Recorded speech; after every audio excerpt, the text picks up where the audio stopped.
Hi, my name is Catherine Porter, and this is my technology lesson demonstration for EDUC 630. So for this project, I chose to use Edpuzzle, an interactive video platform that allows teachers to embed questions, narration, and check-ins into educational videos.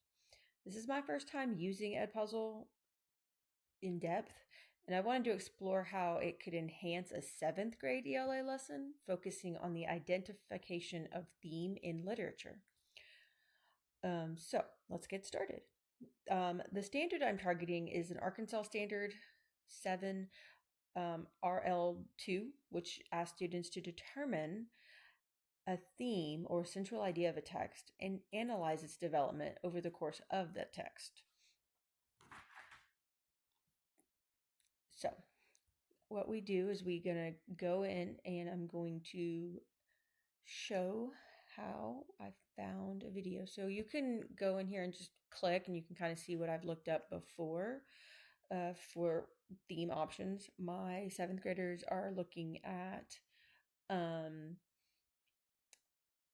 different stories throughout this unit, and we're kind of just looking at theme as a whole. So let's see, we're going to go over here and into my content. And this is kind of how I've organized this setup. As you can see, you can create different folders with your videos, and you can create your own videos if you don't want to use someone else's. It's totally up to you. So throughout the video, let's see if I can click on the video. Where's my video? Okay, so like I said, still learning how to use this a little, but I'm going to go over to my classes. Disregard the 9th grade. It's a glitch, but it happens. So I took a video from someone else's explanation of identifying theme, and I wanted to edit it a little for my personal use, which is also great about this Edpuzzle that I'm learning. So let's get into here. So throughout the video, I was able, see, so if I project, so that's kind of how it's allowing my students to see it.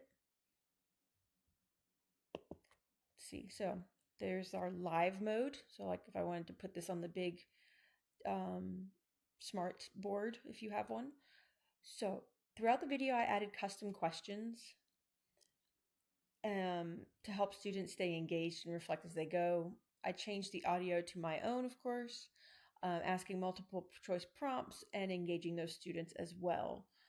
The second question I did ask in this video, which each of these little bubbles here is a question or a short answer, and the students have the option to leave a voice answer if they're not able to do the typing part, which is really nice feature.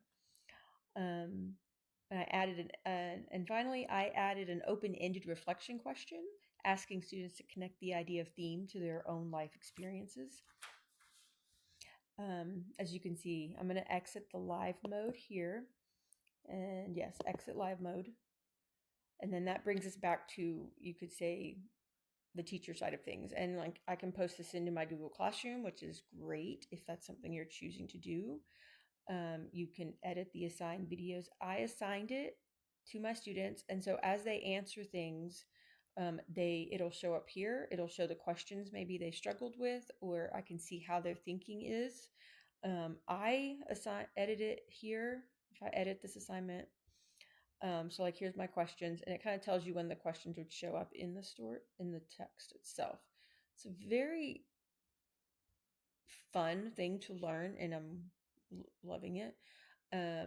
But the thing I also would say is Edpuzzle was easy to learn, incredibly useful, and I think it's a great fit for this lesson because it supports the visual and auditory learners, provides self-paced instruction, and helps students reflect critically on the skills of theme analysis. If I taught this again, I might also include a follow-up activity in a Nearpod or a Padlet, but that's a different story.